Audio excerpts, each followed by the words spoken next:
Du sable à perte de vue et une réputation qui dépasse nos frontières. La baie de la Baule n'en finit pas d'émerveiller. Découverte ou redécouverte avec notre destination ouest signée ce soir Amélie Lepage et Vincent Calgani. «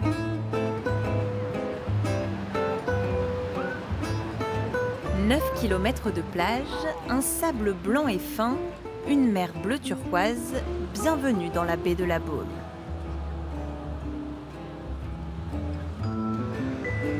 Mais il ne faut pas croire que la baie se réveille comme ça par hasard. Au petit matin, elle se fait belle et efface les traces de ses nuits parfois agitées. Alors nous, on commence le matin à 4 h du matin. Donc on change toutes les corbeilles et on entretient, on ramasse des bouteilles sur la plage, tout ce que les jeunes laissent pendant les soirées. Et on ramasse des masques et tout ce qui est déjection animalière. Pendant l'été, chaque jour, 15 mètres cubes de déchets sont ramassés à la main. Le sable, lui, est filtré au moins une fois par semaine grâce à une cribleuse. Le sable entre au niveau de la lame par la bouche, là, et ça monte avec l'avancement du tracteur sur le tamis.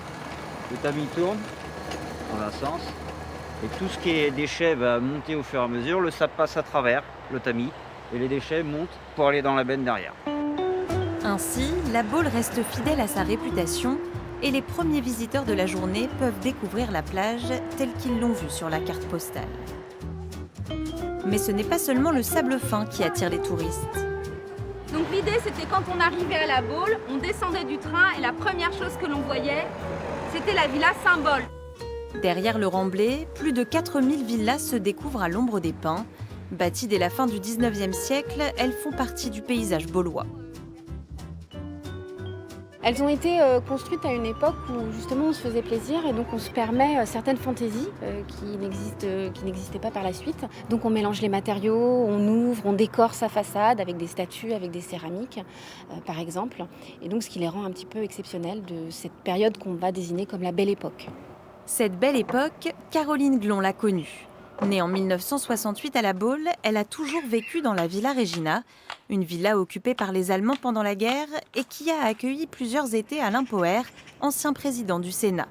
Avant d'être rachetée par le père de Caroline en 1964, elle avait été jouée et perdue au casino par ses anciens propriétaires. Quand on habite ici, on habite la maison, mais on est habité aussi par la maison. Donc on est habité certainement par ses précédents occupants également. On ressent vraiment l'histoire de la maison au fond de soi-même, oui. Il y a plusieurs styles qui se mélangent dans la maison, mais bien sûr, les beaux windows toujours en vitraux, donc ils sont toujours restés, ce sont les vitraux d'origine, avec des fils en plomb. Donc quand les tempêtes arrivent, on voit les vitraux et les vitres bouger réellement, mais c'est jamais tombé. Aujourd'hui, sur le front de mer, c'est un autre décor qui attire les célébrités. Depuis sa construction en 1927, l'Ermitage a vu défiler entre ses murs Winston Churchill, Sacha Guitry ou encore Simone Signoret et bien d'autres noms plus contemporains. Je tiens à vous rassurer, nous avons toujours beaucoup de personnalités, de personnes prestigieuses, mais par souci de confidentialité, je ne peux pas citer ces personnes-là. Cultiver la discrétion, c'est aussi ça la recette du succès de cette baie. Avant de refermer les yeux, la Baule offre ses derniers moments de plage aux chevaux, un galop quotidien qui souffle comme un vent de liberté.